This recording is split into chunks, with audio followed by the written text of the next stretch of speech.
Robert Rodriguez's 1998 Alien Whodunit is getting a facelift with a brand new remake that he's producing. Let's talk a little bit about this.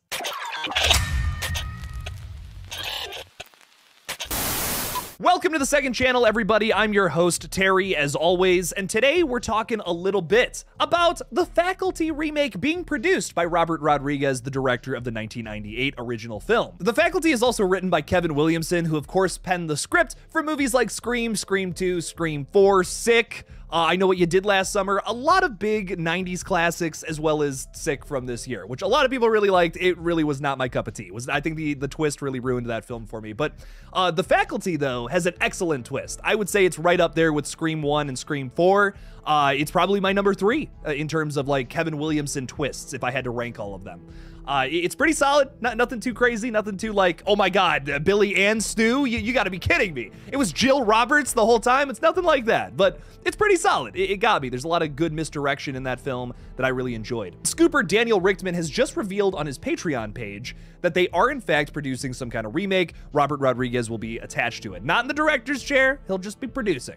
But that's still pretty exciting stuff. I mean, I think there are immediately some worries I have about a brand new The Faculty, because my take on The Faculty is it's very much so Invasion of the Body Snatchers. There's nothing wrong with that. It's kind of like a, for the time, modern version of Invasion of the Body Snatchers. Just to give you a plot synopsis as well, to the students at Harrington High, the principal and her posse of teachers have always been a little odd, but lately they've been behaving positively alien. Controlled by otherworldly parasites, the faculty try to infect students one by one. Cheerleader Delilah, football player Stan, drug dealer Zeke, and new girl Mary Beth team up with some of their other classmates to fight against the invaders. One of the strongest elements to this film is its cast, which the lineup for this is Elijah Wood, Laura Harris, Josh Hartnett, Clea Duvall, Jordana Brewster, and a bunch of other. Salma Hayek is in it. I mean, there's so many great players in this movie that I would be really worried if they were just to do a straight up remake where it's like the same kind of characters played by different people.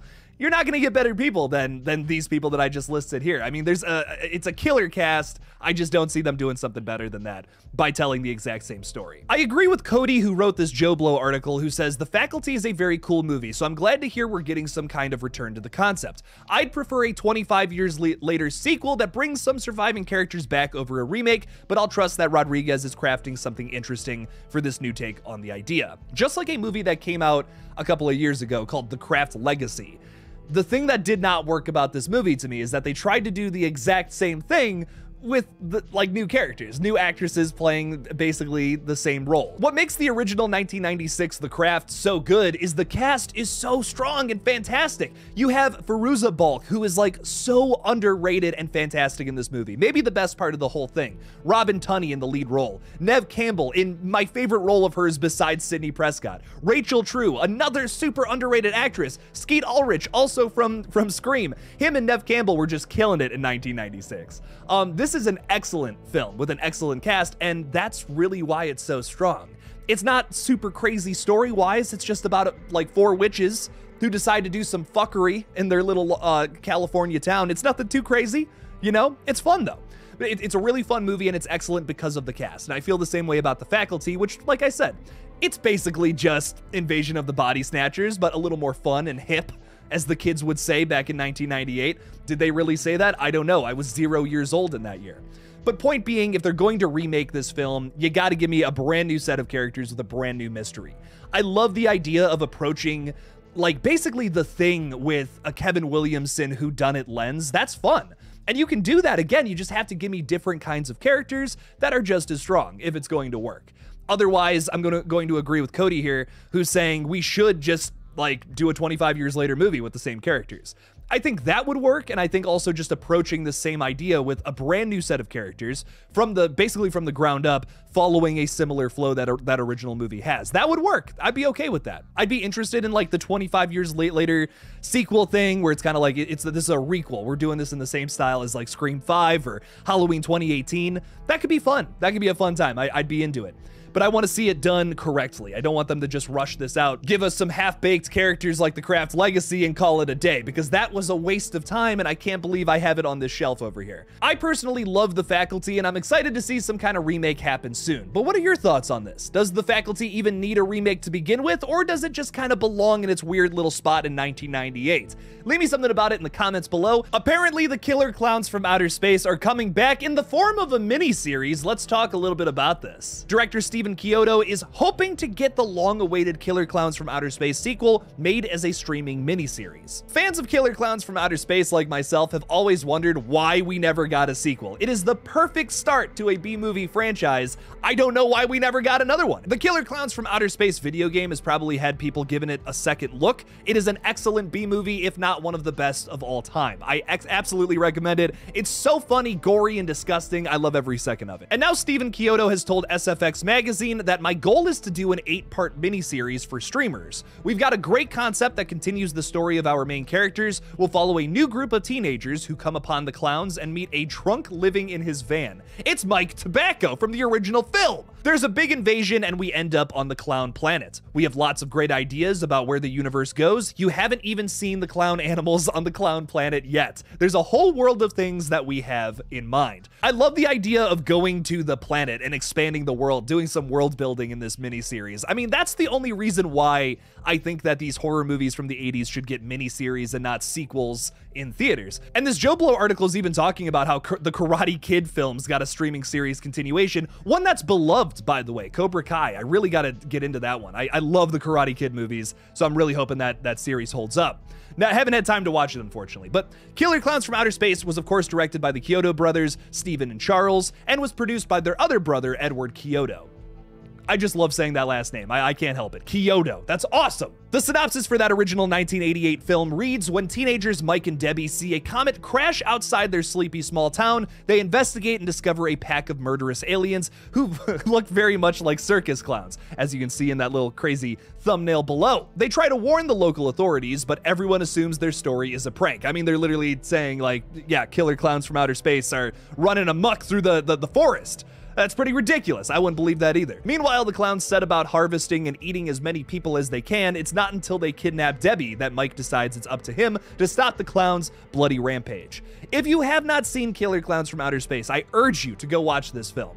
It has some of my favorite imagery in any B horror movie of all time. One of my favorite shots of the entire film is a dead body rotting and turning into like just bloody looking goo inside of this cotton candy husk. I love it. It's disgusting. It's just this wonderful vibe that only Killer Klowns can achieve. I don't think any other movie has had this certain flavor of like cartoonish brutality. I personally would love to see what they could do with a miniseries. I think that that would be so much fun, especially if we're going to go to the planet where the Killer Klowns are from. Hell yes. Oh my God, make this happen. Guy Busick, one of the writers for Screams 5 and 6, has apparently returned to the writer's seat for this upcoming 7th entry. Let's talk a little bit about it. Guy Busick, the man behind Screams 5 and 6. Well, one of the men, I should say, because James Vanderbilt also has a writing credit on both of those films. Now, last I reported on the writer for Scream 7, it was just James Vanderbilt, as a certain article had written in there, leaving out the name Guy Busick. Now, I do want to say this is coming from Production Weekly, so this is like confirmed.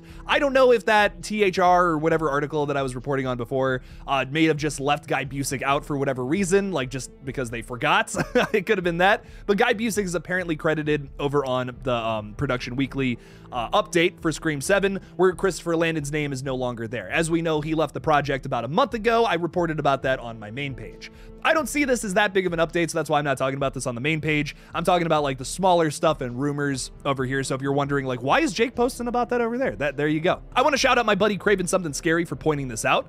He was the one to bring to my attention that Production Weekly had just updated that with Guy Busick and James Vanderbilt basically being the only two people who are still attached to this, besides some of the producers, of course. As we know, a lot of people have left Scream 7. Just to recap, essentially, Melissa Barrera, she's gone. She's fired. Jenna Ortega, they were like, you want more money? Get fucked, basically, is what they said to her. Christopher Landon saw what a big of a mess this whole situation had become and said, I'm getting the heck out, and he's currently receiving death threats which is insanity. If you think it's Christopher Landon's fault for everything that's going on with Scream 7, no offense, but you're kind of an idiot, and you should do your research. Because, wow, there are some idiots over on X Twitter right now that are saying some nasty things to Christopher Landon that he does not deserve. My man's completely innocent. I love Christopher Landon. Same thing is happening with Neve Campbell. A lot of people are sending her death threats because she might come back for Scream 7. Now, rumor has it that she won't come back, and she's already said no.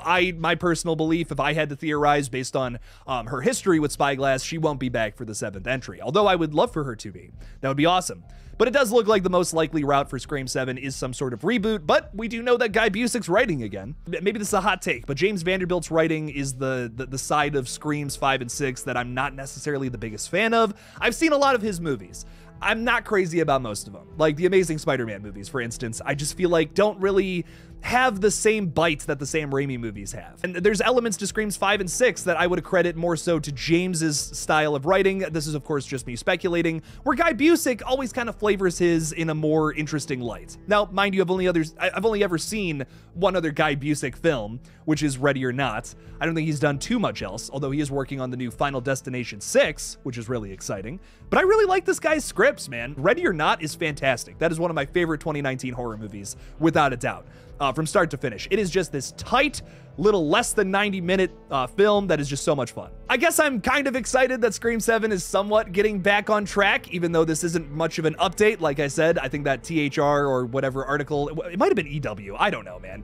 Might have just forgotten to put Guy Busick's name in there. Like, I really think that's what it was. They were just like, yeah, we forgot about that, and everyone made videos about it. I'm not gonna waste your time with a whole gigantic video, but I do want to say, Guy Busick, James Vanderbilt, they're probably going to write the script for the next one. I know some people are gonna lose their minds. Some people think the writing on Screams 5 and 6 is the worst that has ever graced humanity. What do you guys think about Guy Busick and James Vanderbilt writing Scream 7, though? Leave me something about it in the comments below. Thank you for subscribing, thank you for watching, and as always, don't forget to kill it out there, y'all.